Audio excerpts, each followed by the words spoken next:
ഇന്നൊരു day in my ലൈഫാണ് കേട്ടോ. അപ്പോൾ ഇന്ന് സൺഡേ ആയതുകൊണ്ടും പിന്നെ ആർക്കും പണിക്കൊന്നും പോകാത്തതുകൊണ്ടും അത്ര രാവിലെ അങ്ങ് എഴുന്നേക്കേണ്ടി വന്നില്ല കേട്ടോ. പണിയില്ലാത്ത ദിവസമൊക്കെ ഞാൻ ഒരു 6 മണി 7:30 ആ ഒരു സമയത്തൊക്കെയാണ് കേട്ടോ എഴുന്നേക്കാറ്. അന്നേരം എഴുന്നേറ്റ് വല്ല ഫുഡൊക്കെ ഉണ്ടാക്കിയാൽ മതിയല്ലോ. പിന്നെ അമ്മ രാവിലെ ഒരു ചോറൊക്കെ വെക്കും. അങ്ങനെ ദേ കുറച്ച് നേരം കിടന്നതിന് ശേഷം ഒരു 6 മണിയൊക്കെ ആകുമ്പോൾ എഴുന്നേക്കാമെന്ന് കരുതി 5:30 ആയപ്പോൾ തൊട്ട് കുഞ്ഞുവാവ എഴുന്നേറ്റ് കിടക്കാൻ തുടങ്ങിയതാണ് കേട്ടോ. അലമ്പും കരച്ചിലൊക്കെ ആയിരുന്നു. പാലൊക്കെ കൊടുത്ത് പിന്നെ അങ്ങ് കിടത്തി. ഉറങ്ങുമോ നോക്കി, പക്ഷെ ഉറങ്ങിയില്ല കേട്ടോ. ഇനി അവൻ ഉറങ്ങത്തില്ല ഇപ്പം എങ്ങും. ഇനി ഒരു 9 മണിയൊക്കെ ആകൊണ്ട് ഉറങ്ങത്തില്ല കേട്ടോ. അങ്ങനെ 6 മണിയൊക്കെ ആയപ്പോഴത്തേക്ക് ഞാൻ എഴുന്നേറ്റു. പിന്നെ ചേട്ടനും അമ്പാടിയും താഴെ ബെഡിട്ട് കിടക്കുന്നുണ്ട് കേട്ടോ. ഞാൻ രാവിലെ എഴുന്നേറ്റ് കഴിഞ്ഞാൽ പുറത്തേട്ട് പോണേ മുന്നേ എൻ്റെ ആദ്യത്തെ ജോലി മുടികെട്ടാണ് കേട്ടോ. കാരണം ഞാൻ മുടി നനഞ്ഞാണെങ്കിലും ഉണങ്ങിയതാണെങ്കിലും രാവും പകലും എല്ലാം ഈ ഒരു ക്രാബ് ഉപയോഗിച്ചാട്ടോ മുടി കെട്ടുന്നത്. എനിക്കില്ലെങ്കിൽ ഭയങ്കര സമാധാനക്കേടാണ്. വേറെ അങ്ങനെ ഞാൻ മുടി അഴിച്ചിടുവോ അല്ലെങ്കിൽ വേറെ ബുഷിട്ടോ ഒന്നും കെട്ടത്തില്ല. ക്രാബിട്ടാണ് കേട്ടോ എവിടെയെങ്കിലും പോയാലാണെങ്കിലും വീട്ടിലാണെങ്കിലും ഒക്കെ മുടി കെട്ടത്തുള്ളൂ. അപ്പോൾ രാത്രിക്ക് തന്നെ ഈ ക്രാബ് ഇട്ടുകൊണ്ടിങ്ങനെ കിടക്കുന്നതുകൊണ്ട് തന്നെ മുടി ഭയങ്കരമായിട്ട് ജട കുത്തും. അതുകൊണ്ട് തന്നെ രാവിലെ എഴുന്നേറ്റ് അങ്ങ് ആദ്യത്തെ ജോലി അതായിരിക്കും കേട്ടോ എല്ലാ ദിവസവും. അതിനുശേഷം ഒരു കുറച്ച് വെള്ളം കുടിക്കും. കുറച്ചല്ല, ഒരു കുപ്പി വെള്ളം രാത്രിക്ക് എടുത്ത് വെച്ചേക്കും. എന്നിട്ട് അതിങ്ങനെ ഇടയ്ക്കിടയ്ക്ക് കുടിക്കും. ഇടയ്ക്കിടയ്ക്ക് എഴുന്നേൽക്കുമ്പോൾ കുടിക്കും. പിന്നെ രാവിലെ എഴുന്നേറ്റ് കുറച്ചധികം വെള്ളം കുടിക്കും കേട്ടോ. ഒരു അര ബോട്ടിൽ വെള്ളം കുടിക്കും. അതിനൊക്കെ ശേഷം കുറച്ച് നേരം അങ്ങനെ ഇരുന്നതിനൊക്കെ ശേഷമാണ് പുറത്തേക്ക് പോകുന്നത് കേട്ടോ. അപ്പോൾ ഇന്ന് വീഡിയോ എടുക്കാൻ വേണ്ടിയിട്ട് തന്നെ നേരത്തെ അങ്ങ് ഫോണൊക്കെ അങ്ങ് സെറ്റ് ചെയ്ത് വെച്ചു. പിന്നെ രാവിലെ എന്നെ അമ്പാടി വഴക്ക് തുടങ്ങിയിട്ടുണ്ട്. എന്നെ കണ്ട് ഞാൻ എഴുന്നേറ്റിരിക്കുന്ന കണ്ട് പിന്നെ കാത്തു വെച്ചെടുക്കാൻ പറഞ്ഞിട്ട് പതിയെ ചിണുങ്ങുന്നുണ്ട് കേട്ടോ. അപ്പം ഞാൻ പറയുമായിരുന്നു കാത്തു പിന്നെ വെച്ച് തരാം, കുറച്ച് വീഡിയോ ഒക്കെ എടുക്കാനുണ്ട്, അതിനൊക്കെ ശേഷം കൊച്ചിനെ വെച്ച് തരാം എന്നൊക്കെ പറഞ്ഞ് എൻ്റെ അടുത്തോട്ട് വിളിച്ചു കേട്ടോ. അപ്പോൾ കരഞ്ഞുകൊണ്ട് ഓടി വരുന്നുണ്ട്. പിന്നെ ഒരു വിധമാണൊന്ന് ആശ്വസിപ്പിച്ചിരുത്തിയ കേട്ടോ. കാരണം ഒരുപാട് അങ്ങനെ ഫോൺ കൊടുക്കാനും പറ്റത്തില്ല, എന്നാൽ ഒരുപാട് ഇട്ടുകൊണ്ട് കരയിപ്പിക്കാനും പറ്റത്തില്ല കേട്ടോ. ഒത്തിരി നേരം കരഞ്ഞു കഴിഞ്ഞാൽ പിന്നെ ഫോൺ അങ്ങ് കൊടുത്തു പോകും. പിന്നെ എൻ്റെ വീഡിയോ എടുക്കലൊക്കെ അവിടെ നിൽക്കും കേട്ടോ. പിന്നെ ഇന്ന് അനിയൻ വീട്ടിലുള്ളതുകൊണ്ട് അവൻ്റെ ഫോൺ വെച്ച് കൊടുക്കാം. പക്ഷേ അവൻ്റെ ഫോണിൽ കാണുന്നതിനോട് അങ്ങനെ വലിയ താല്പര്യം അമ്പാടിക്കില്ല കേട്ടോ. കാരണം അവൻ്റെ ഫോൺ ഇങ്ങനെ ഫുൾ കവറിങ് ഉള്ളൊരു ഫോണാണ്. എൻ്റെ ഫോണിൻ്റെ ബാക്കിൽ മാത്രമേ കവറുള്ളൂ കേട്ടോ. അതുകൊണ്ട് അതാണ് അവന് കൂടുതലിഷ്ടം.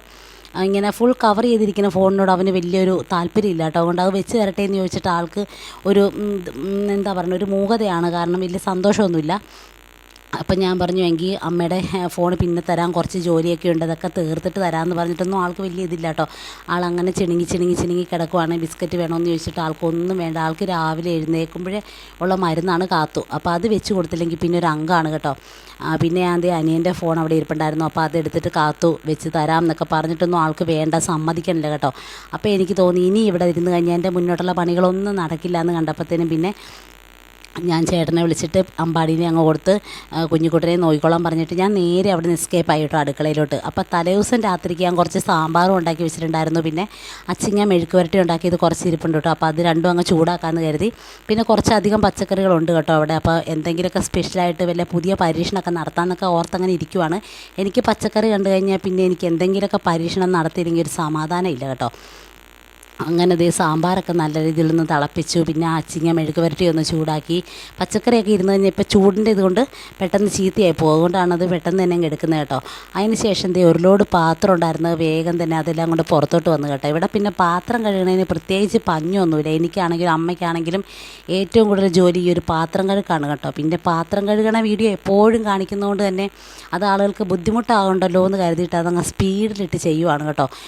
വൈകിട്ട് കുറുക്കുണ്ടാക്കിയതും പിന്നെ രാവിലെ കുറുക്കുണ്ടാക്കിയതും അങ്ങനത്തെ ഒരു ലോഡ് പാത്രങ്ങളും ചരുവും ഒക്കെ ഉണ്ടായിരുന്നു കേട്ടോ. അതൊക്കെ അങ്ങ് പെട്ടെന്നൊക്കെ കഴുകി കയറ്റാമെന്ന് കരുതി. നമ്മുടെ ഇവിടെ ഈ പാത്രം കഴുകണത് കുഞ്ഞ് തട്ടായതുകൊണ്ട് തന്നെ ഒത്തിരി പാത്രം അവിടെ കൊണ്ടിട്ടിട്ട് അങ്ങനെ മാറ്റി വെച്ച് കഴുകാൻ പറ്റത്തില്ല കേട്ടോ. കുറച്ചൊക്കെ കഴുകാൻ പറ്റത്തുള്ളൂ. പിന്നെ ആ ഒരു സൈഡിൽ ഇരിക്കുന്ന വീപ്പയിൽ ഞാൻ നോക്കിയപ്പോഴത്തേനും വെള്ളമില്ല കേട്ടോ. ടാങ്കിയിൽ നിന്ന് എപ്പോഴും ചേട്ടനാണ് അതിൽ പകർത്തി വെക്കാറ്. അപ്പം കഴിഞ്ഞ ദിവസം ഇന്നലെ രാത്രിക്ക് പകർത്തിയൊന്നും വെച്ചില്ല കേട്ടോ. പിന്നെ ഞാൻ ഓർത്തു വന്നാൽ ബക്കറ്റും കൊണ്ട് ഓരോന്നേ കോരി അങ്ങ് ഒഴിച്ച് കഴുകാമെന്ന് ഓർത്തു. ഇനിയിപ്പോൾ അതിൽ ഒഴിച്ച് വരുമ്പോഴത്തേക്കും ഒരു നേരമാകും കേട്ടോ. വെയിലൊക്കെ അങ്ങ് തുടങ്ങി ചൂടായി കഴിഞ്ഞാൽ പിന്നെ നമുക്കവിടെ നിൽക്കാൻ പറ്റത്തില്ല. അതുകൊണ്ട് പിന്നെ പെട്ടെന്ന് അങ്ങ് കഴുകിയെടുക്കാമെന്ന് കരുതി. അതിൽ പകർത്തിക്കൊണ്ടിരിക്കുമ്പോൾ തന്നെ ഒരു അരമണിക്കൂർ പോകും. അതുകൊണ്ട് എന്നാൽ പിന്നെ വേണ്ടാന്ന് കരുതി കേട്ടോ. ആവശ്യത്തിന് വെള്ളം ടാങ്കിയിൽ നിന്ന് കോരി അങ്ങ് എടുത്താൽ മതിയല്ലോ. അങ്ങനെ പിന്നെ എൻ്റെ പാത്രം എല്ലാം പെട്ടെന്ന് കഴുകി കേട്ടോ. പിന്നെ അധികം പാത്രം അങ്ങനെ വെള്ളം ഒഴിച്ച് അങ്ങനെ കുതിർത്തിടാനൊന്നും ഇല്ലായിരുന്നു കേട്ടോ. പിന്നെ അപ്പുറത്തിരിക്കണ ചരുവം അമ്മ രാത്രിക്ക് പട്ടിക്കുട്ടന്മാർക്ക് ചോറ് കൊടുത്തിട്ട് വെച്ച ചെരുവാണ് കേട്ടോ. അപ്പോൾ അതവിടെ അമ്മ മാറ്റി വെച്ചിട്ടുണ്ട്. അപ്പോൾ അത് അമ്മ എടുത്ത് കഴുകും കേട്ടോ. അതിൽ ഇങ്ങനെ ചോറൊക്കെ ഒട്ടിപ്പിടിച്ചിരിക്കണതുകൊണ്ട് അത് അങ്ങോട്ട് മാറ്റി വെച്ച്. അങ്ങനെ പാത്രം കഴുക്കെല്ലാം കഴുകി കഴിഞ്ഞപ്പോൾ ഞങ്ങളിതേ നേരെ റൂമിലോട്ട് വന്നു കേട്ടോ. അപ്പോൾ ഈ റൂം എല്ലാം എടുത്ത് പുറത്ത് വെച്ച് ക്ലീൻ ചെയ്തിട്ട് കുറേ ആയി കേട്ടോ. ഏകദേശം 1 മാസമായി. ഞാൻ എപ്പോഴും തുടച്ചും അടിച്ചു വാരിയും ക്ലീൻ ചെയ്തൊക്കെ ഇടുന്നതാണ്. അല്ലാണ്ട് മേളിൽ കുറച്ച് ചുക്കിരി വലയൊക്കെ ഉണ്ട്, അതൊക്കെ തൂത്ത് പിന്നെ ഈ സാധനങ്ങളൊക്കെ ഇരിക്കുന്നതിൻ്റെ ആ ഒരു ഭാഗമൊക്കെ അങ്ങ് തുടച്ച് അടിച്ച് വാരിയിട്ടൊക്കെ ഒരുപാടായി കേട്ടോ. അപ്പം ആദ്യം തന്നെ റൂമൊക്കെ അങ്ങ് തുടയ്ക്കാമെന്ന് വെച്ചിട്ട് ഞാനും അനിയനും കൂടിയിട്ട് അതെല്ലാം ഓരോന്നെടുത്ത് വെളിയിലോട്ട് മാറ്റുവാണ് കേട്ടോ. അപ്പോൾ കുറേ കൊട്ടയും ബാഗും സാധനങ്ങളും പിന്നെ നമ്മുടെ ട്രൈപ്പോഡും പിന്നെ പിള്ളേരുടെ പലഹാരപാത്രവും പൊടികളും അങ്ങനെ എല്ലാം വെക്കുന്ന ഈ റൂമിലാണ് കേട്ടോ. ഇത് എൻ്റെ റൂമാണ് കേട്ടോ. ഈ റൂമിൽ ഞാൻ സിസേറിയന് പോയ സമയത്ത് റൂമൊക്കെ പെയിൻ്റൊക്കെ അടിച്ച് അങ്ങനെയെല്ലാം സെറ്റ് ചെയ്തൊക്കെ ഇട്ടാണ് കേട്ടോ. പെയിൻ്റടി മാത്രമേ നടന്നുള്ളൂ. പിന്നെ കട്ടിലില്ലാഞ്ഞത് കൊണ്ടും പിന്നെ കുറച്ചും കൂടി വലിയ കട്ടിൽ മേടിക്കാൻ വേണ്ടി ഞാൻ ആ ഒരു ഡബിൾ കോട്ടിൻ്റെ കട്ടിൽ ഇങ്ങോട്ട് കയറ്റിയില്ല കേട്ടോ. അപ്പുറത്തെ മുറിയിലിട്ടിട്ട് ഇപ്പോൾ അവിടെയാണ് കേട്ടോ കിടക്കുന്നത്. അപ്പോൾ ഇനി ഫാമിലി കോട്ടിൻ്റെ ഒരു ബെഡൊക്കെ മേടിച്ചതിന് ശേഷം വേണം ഇങ്ങോട്ടേക്ക് മാറ്റാനായിട്ട്. അപ്പോൾ ഇപ്പോൾ ഇവിടെ 2 അലമാര മാത്രമേ ഉള്ളൂ കേട്ടോ. ഈ ഒരു ചെറിയ അലമാരി ഞാൻ മേടിച്ചത് കുഞ്ഞുവാവേനെ പ്രഗ്നൻ്റ് ആയിരുന്ന സമയത്താണ് കേട്ടോ. ഒരു 4-5 മാസം അവനെ പ്രഗ്നൻ്റ് ആയിരുന്ന സമയത്താണ് ഞാൻ ഒരു ചെറിയ അലമാര മേടിക്കുന്നത്. കാരണം അവനും കൂടെ വന്നു കഴിയുമ്പോഴത്തേക്കും എന്തായാലും കുഞ്ഞുങ്ങളുടെ ഉടുപ്പ് വെക്കാനൊക്കെ സ്ഥലം ഇല്ലാണ്ടാകും കേട്ടോ. അപ്പം ഞാൻ എൻ്റെ ഡ്രസ്സും ചേട്ടൻ്റെ ഡ്രസ്സും അനിയൻ്റെ ഡ്രസ്സും ഒക്കെ ഈ ഒരു വലിയ അലമാരിലാണ് വെച്ചുകൊണ്ടിരുന്നത്. അപ്പോൾ പിള്ളേർ കൊച്ചിൻ്റെ അമ്പാടിയിലും കൂടെ വെച്ച് കഴിയുമ്പോഴത്തേക്കും ഒത്തിരി നിറഞ്ഞ് ആകെ തിങ്ങിയിരിക്കുമായിരുന്നു. ഇനി കുഞ്ഞിക്കുട്ടിനും കൂടെ വന്നു കഴിയുമ്പോഴത്തേക്കും പാടാണല്ലോ എന്ന് കരുതി നേരത്തെ തന്നെ അലമാര മേടിച്ചതാണ് കേട്ടോ. എന്നിട്ട് അമ്പാടിയുടെ ഡ്രസ്സൊക്കെ അങ്ങോട്ടേക്ക് മാറ്റി കേട്ടോ. അങ്ങനെ ഞങ്ങളിത് അടിക്കലും വാരലും ഒക്കെ കഴിഞ്ഞു. അപ്പോൾ മേളിൽ ചുക്കിരി തൂക്കാൻ നേരത്തെ എനിക്ക് കൈ എത്തിയില്ലഞ്ഞുകൊണ്ട് അനിയൻ ചൂരി മേടിച്ചിട്ട് അവിടെയൊക്കെ തുടയ്ക്കുവാണ് കേട്ടോ. ഒരുപാട് അങ്ങനെ അടിക്കില്ല, കാരണം ഇടയ്ക്കിടയ്ക്ക് തുടയ്ക്കുകയൊക്കെ ചെയ്യുന്നതാണ് കേട്ടോ. അങ്ങനെ തുടയ്ക്കലും ക്ലീനിങ്ങും എല്ലാം കഴിഞ്ഞതിന് ശേഷം നമ്മൾ പുറത്തേക്ക് എടുത്ത സാധനങ്ങളെല്ലാം ഓരോന്നായിട്ട് അകത്തേക്ക് വെക്കുവാണ് കേട്ടോ. ഈ കൊട്ടയ്ക്കകത്തൊക്കെ എൻ്റെ തുണികളാണ് കേട്ടോ. ഒരു കൊട്ടയ്ക്കകത്ത് നൈറ്റി, പിന്നെ ഒരു കൊട്ടയ്ക്കകത്ത് നമ്മുടെ ബനിയനും പാൻറ്റും അങ്ങനെയൊക്കെ എല്ലാം സെപ്പറേറ്റ് ചെയ്താണ് കേട്ടോ ഞാൻ വെക്കുന്നത്. അതാകുമ്പോഴത്തേക്കും നമുക്ക് എടുക്കാൻ എളുപ്പമാണ്.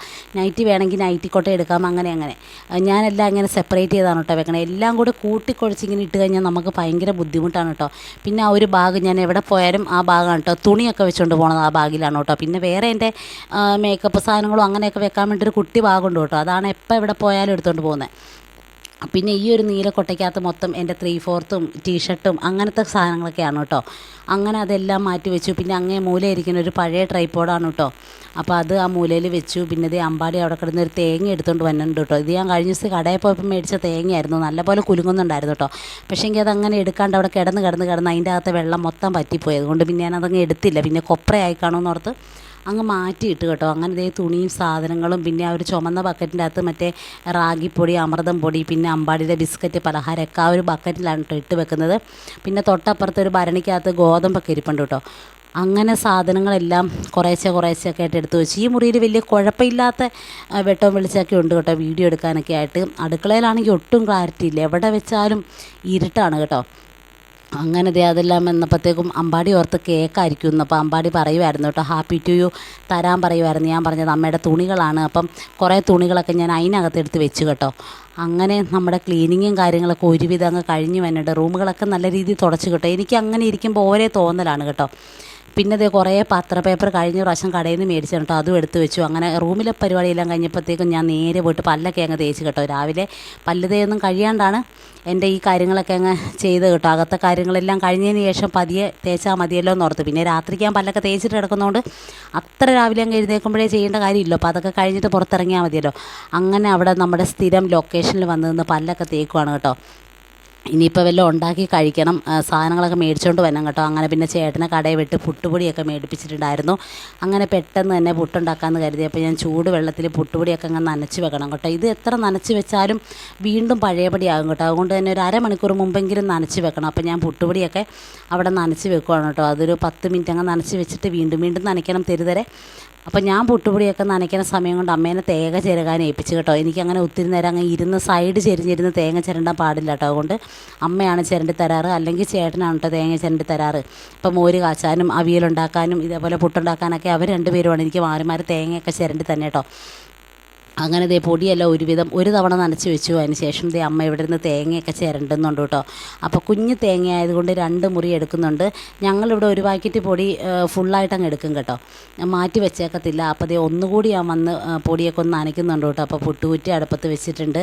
ഒന്നുകൂടി ഒരു 4-5 ട്രിപ്പെങ്കിലും നനച്ചില്ലെങ്കിൽ മയം കിട്ടത്തില്ല കേട്ടോ. ഇത് മറ്റേ പൊൻകതിറിൻ്റെ പുട്ടുപൊടിയാകുമ്പോൾ നമുക്ക് ഇത്രയും കഷ്ടപ്പാടില്ല കേട്ടോ. പക്ഷേ ഇത് പൊൻകതിരല്ല കേട്ടോ.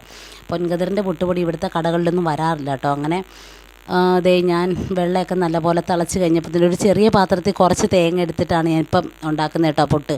കാരണം അമ്മ ബാക്കി തേങ്ങയും കൂടെ ചിരണ്ടിയിട്ട് ആ വലിയ പാത്രത്തിൽ ചിരണ്ടിയതിന് ശേഷം ഒരുമിച്ച് എടുക്കാമെന്ന് കരുതി. അപ്പോൾ കുഞ്ഞു പാത്രത്തിൽ ഞാൻ പെട്ടെന്ന് വെള്ളം അങ്ങ് തിളച്ച് കഴിഞ്ഞപ്പോഴത്തേക്കും കുറച്ച് തേങ്ങയും എടുത്തതാണ് കേട്ടോ. അങ്ങനെ ഞാനും അമ്മയും ഓരോ വിശേഷങ്ങളും കഥയും കാര്യങ്ങളൊക്കെ പറഞ്ഞു തന്നതിന് ശേഷം ഞാൻ പിന്നെ പുട്ടുണ്ടാക്കും. ഇവിടെ പലഹാരങ്ങളൊക്കെ ഞാൻ തന്നെയാണ് കേട്ടോ ഉണ്ടാക്കുന്നത്. അങ്ങനെ ഭയങ്കര ചൂട് തുടങ്ങി. എനിക്കൊരു 5 മിനിറ്റ് പോലും ഇവിടെ നിൽക്കാൻ പറ്റത്തില്ല കേട്ടോ, അത്രയ്ക്ക് ചൂടാണ്.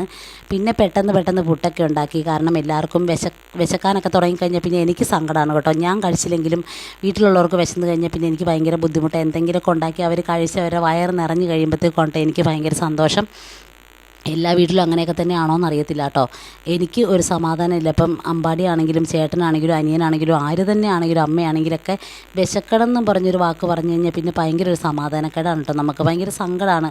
എന്താണ് ചെയ്യുന്നത്? കാരണം വേറെ ഒന്നും പ്രത്യേകിച്ച് മേടിച്ച് വെച്ചിട്ടില്ലെങ്കിൽ പോലും എങ്ങനെയെങ്കിലും 10 പൈസ കയ്യില്ലെങ്കിൽ പോലും എങ്ങനെയെങ്കിലും കട ആണെങ്കിലും ഞാൻ ചേട്ടനെ കൊണ്ട് എന്തെങ്കിലുമൊക്കെ മേടിപ്പിച്ച് ഉണ്ടാക്കി പെട്ടെന്ന് തന്നെ ധൃതി വെച്ച് എല്ലാം ഉണ്ടാക്കി പെറുക്കി അവർക്ക് കൊടുത്തില്ലെങ്കിൽ ഒരു തൃപ്തി കിട്ടത്തില്ല കേട്ടോ. എൻ്റെ ഒരു മനസ്സും അതാണ്.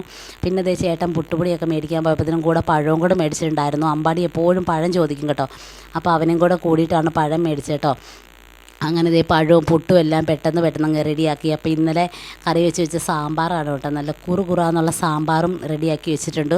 ഇനിയിപ്പോൾ എന്തെങ്കിലും ഒരു ചെറിയ തോരനോ മെഴുക്ക് പുരട്ടിയോ എന്തെങ്കിലും ഉണ്ടാക്കണം കേട്ടോ. അപ്പോൾ മെഴുക്ക് പുരട്ടിക്ക് വേണ്ടിയിട്ട് ഞാനൊരു 3-4 ബീറ്റ്റൂട്ട് ഇരിപ്പുണ്ടായിരുന്നു. അപ്പോൾ അതൊക്കെ കൂടി ഇവിടെ അരിഞ്ഞ് സെറ്റ് ചെയ്ത് വെച്ചിട്ടുണ്ട് കേട്ടോ. എണ്ണ മേടിക്കാൻ മറന്നു പോയതുകൊണ്ട് ചേട്ടനോട് എണ്ണ മേടിച്ചുകൊണ്ട് വരാൻ പറഞ്ഞപ്പോൾ എണ്ണ മേടിക്കാൻ പോകണതുകൊണ്ട് ഇതിവിടെ അങ്ങ് സെറ്റ് ചെയ്ത് വെച്ചു. പച്ചമുളകും വെളുത്തുള്ളിയും ചുവന്നുള്ളിയും പിന്നെ ബീറ്റ്റൂട്ടും ഒക്കെ കൂടി അങ്ങനത്തെ എൻ്റെ പണികളെല്ലാം കഴിഞ്ഞു. പിന്നെ ബീട്രൂട്ട് മെഴുക്ക് പുരട്ടി ഉണ്ടാക്കി. ആ കൂടെ തന്നെ ഒരു കാളനും കൂടെ അങ്ങ് റെഡിയാക്കി കേട്ടോ. കുറുകിയ കാളൻ വെള്ളരിക്കയൊക്കെ ഇട്ടിട്ട് നല്ലപോലെ കാളനൊക്കെ ഉണ്ടാക്കി ഇതേ മെഴുക്ക് പുരട്ടിയൊക്കെ ഉണ്ടാക്കി കേട്ടോ. പിന്നെ വീഡിയോ ഒന്നും എടുത്തില്ല. പിന്നെ രാത്രിക്കാണ് കേട്ടോ വീഡിയോ ഒക്കെ എടുക്കുന്നത്. അപ്പം നമ്മുടെ അമ്പലത്തിലെ ഉത്സവമാണ്, ആറ്റുവേലയാണ്. അപ്പം രാത്രിക്ക് ഇതേ ഇതിലെ മറ്റേ താലവും പിന്നെ വേറെന്താണ്ടൊക്കെ ഇങ്ങനെ കുമ്പോടോ അങ്ങനെ എന്താണ്ടൊക്കെ ഉണ്ട് കേട്ടോ. അപ്പോൾ അതൊക്കെ കാണാൻ വേണ്ടിയിട്ട് അതിൻ്റെ ചെണ്ടകൊട്ടിൻ്റെ സൗണ്ട് കേട്ടപ്പോഴത്തേക്കും ഓടി വഴിയിലോട്ട് ഇറങ്ങി കേട്ടോ. ഞങ്ങളെല്ലാവരും ഉണ്ട്. അനിയൻ പണി കഴിഞ്ഞ് വന്നില്ല കേട്ടോ. അപ്പോൾ അവൻ വഴിയിലെങ്ങാണ്ട് എത്തിയിട്ടുണ്ട്. അങ്ങനെ ഞങ്ങളെല്ലാവരും കൂടി അവിടെ നിന്ന് അതെല്ലാം കാണുവാണ് കേട്ടോ. അങ്ങനെ ഇത് എന്താണെന്നൊന്നും എനിക്ക് പറഞ്ഞു തരാൻ അറിയത്തില്ല കേട്ടോ. ഈ ഇങ്ങനെ വേഷം കെട്ടി വന്നെ എന്താണെന്നൊന്നും എനിക്കറിയത്തില്ല. പിന്നെ എൻ്റെ ഫോൺ മെമ്മറി ഫുള്ളായതുകൊണ്ട് തന്നെ കുറേ വീഡിയോ ഒന്നും എനിക്ക് കിട്ടിയില്ല കേട്ടോ. കാരണം ഞാൻ വീഡിയോ എടുത്തുകൊണ്ടിരുന്നപ്പോൾ തന്നെ ഫോൺ മെമ്മറി ഫുള്ളെന്നും പറഞ്ഞ് കാണിച്ചുകൊണ്ട് ഭയങ്കര സങ്കടമായി. നമ്മളൊരു അത്യാവശ്യ കാര്യങ്ങളൊക്കെ എടുക്കുമ്പോഴത്തേക്കും ഇങ്ങനത്തെയൊക്കെ പണി ഫോൺ തരിക എന്ന് പറഞ്ഞാൽ സങ്കടമുള്ളൊരു ാണ് കേട്ടോ. അങ്ങനെ താലത്തിൻ്റെയൊക്കെ ഒരു ലോങ് വീഡിയോ സ്റ്റാർട്ടിങ് മുതലങ്ങ് എടുത്തതാണ്. പക്ഷേ കിട്ടിയില്ല. അനിയൻ്റെ ഫോണിൽ എടുക്കാമെന്ന് വെച്ചിട്ടുണ്ടെങ്കിൽ ഒട്ടും ക്ലാരിറ്റി ഇല്ലായിരുന്നു. രാത്രിക്ക് ബാക്ക് ക്യാമറ ആണെങ്കിലും ഫ്രണ്ട് ക്യാമറ ആണെങ്കിലും ഒന്നും ഒട്ടും ക്ലാരിറ്റി ഇല്ലായിരുന്നു കേട്ടോ. പിന്നെ ആ കാര്യം നടക്കാണ്ട് വന്നപ്പോൾ ഇതിന് ഭയങ്കര സങ്കടമായി. വീഡിയോ എടുക്കലൊക്കെ അവിടെ അങ്ങ് സ്റ്റോപ്പ് ചെയ്ത് കേട്ടോ. കുറച്ച് ഭാഗങ്ങളൊക്കെ കിട്ടിയതൊക്കെ ഒരുവിധമൊക്കെ ഇൻസ്റ്റാ ക്യാമറ വെച്ചിട്ടൊക്കെയാണ് കേട്ടോ ഞാൻ ഈ ഒരു ഇതൊക്കെ എടുത്തത്. അങ്ങനെ നമ്മുടെ എന്താ പറയണേ, ഇനിയിപ്പം അടുത്ത ദിവസമാണ് ഞാൻ അമ്പലത്തിൽ പോകുന്നുള്ളൂ കേട്ടോ. കാരണം ഇന്ന് പ്രത്യേകിച്ച് പരിപാടിയൊന്നുമില്ല. അങ്ങനെ നമ്മുടെ വീഡിയോയും കാര്യങ്ങളൊക്കെ ഇവിടെ നിർത്തുവാണ് കേട്ടോ. അപ്പോൾ ഇന്നത്തെ വീഡിയോയും വിശേഷങ്ങളും ഇത്രേ ഉള്ളൂ കേട്ടോ. അപ്പോൾ പുതിയൊരു വീഡിയോ ആയിട്ട് വീണ്ടും കാണുന്നവരെ എല്ലാ കൂട്ടർക്കും tata bye bye. See you. Video ഒന്ന് ലൈക്ക് ചെയ്യാനും ഷെയർ ചെയ്യാനും മറക്കല്ലോ കേട്ടോ.